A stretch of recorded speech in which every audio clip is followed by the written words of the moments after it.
Well, I hope you enjoyed watching Bill Nye. I think we all like to watch Bill Nye, and I know a lot of you would like to think that every time there's a chemical reaction, it's going to be something like an explosion.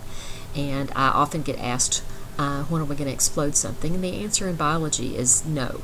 As you can imagine, the amount of energy that was shown as a result of those kind of chemical reactions that Bill Nye just showed you would be pretty harmful to living things. So the amounts of energy that we're talking about in chemical reactions in organisms are going to be much smaller amounts of energy and are not going to cause terrific explosions like that. You'll learn a little bit more about the explosive parts of these chemical reactions when you take chemistry. But what we're going to talk about in biology is the formation of chemical bonds. Okay, so a chemical reaction, you just saw some in Bill Nye's video. Here's how Wikipedia defines a chemical reaction. It's a process that leads to the transformation of one set of chemical substances into another. Sounds really impressive, right? But how do they get transformed? Well, the way chemicals get transformed is by breaking and reforming of chemical bonds. Now, why should we care about this? Well, it's important that you understand this is because of the law of conservation of matter and energy. Antoine Lavoisier back in the 1700s said that matter and energy can be neither created nor destroyed, but only transformed, which means changed from one form to another. So what does that mean?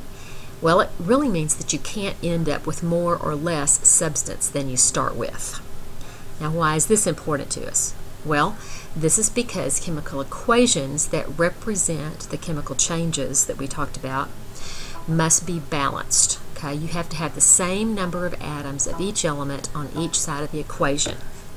If you don't, then it would not fulfill the law of conservation of matter and energy.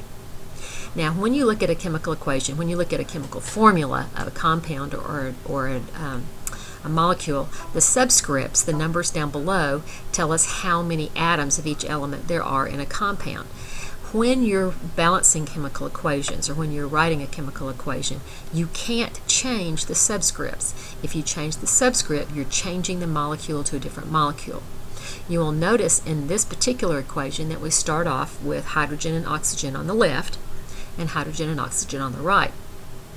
I bet you know what that compound is on the right-hand side. The product is H2O, which is commonly known as water. But if you look at the numbers of atoms that are present on each side, on the left-hand side, on the reactants, a hydrogen molecule has 2 atoms of hydrogen, and an oxygen molecule has 2 atoms of oxygen. So that's a total of 4 atoms there. And on the right-hand side, we only have 3. We have 2 hydrogens and 1 oxygen. So how are we going to get this balanced? Well, since you can't change the subscripts, you have to be able to use some kind of a number as a multiplier. Just like in math, you're going to use something called a coefficient. A coefficient multiplies everything that follows. Now, this is just like writing an algebraic equation in math, okay? When you put that coefficient in front of the variable, it multiplies the variable or that set times that coefficient.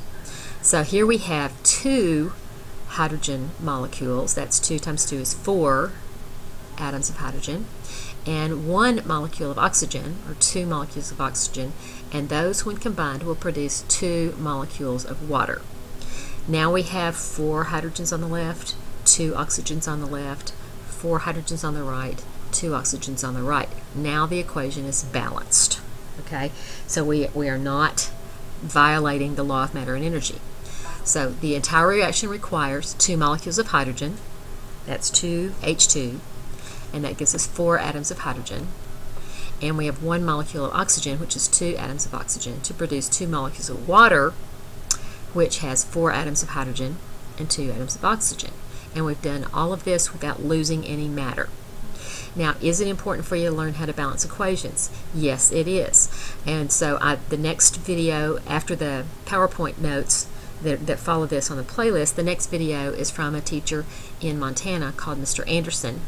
And he's going to take you through the basic steps of balancing equations. And then we'll work on some of this in class.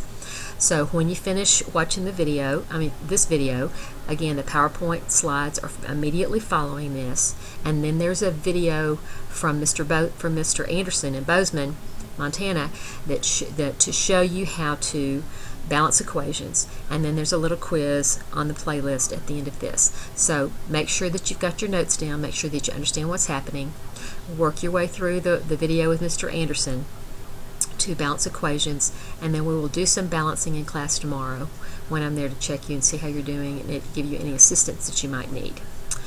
So rewind, stop, replay if you need to, finish up your notes, work through with Mr. Bozeman, and then take the quiz.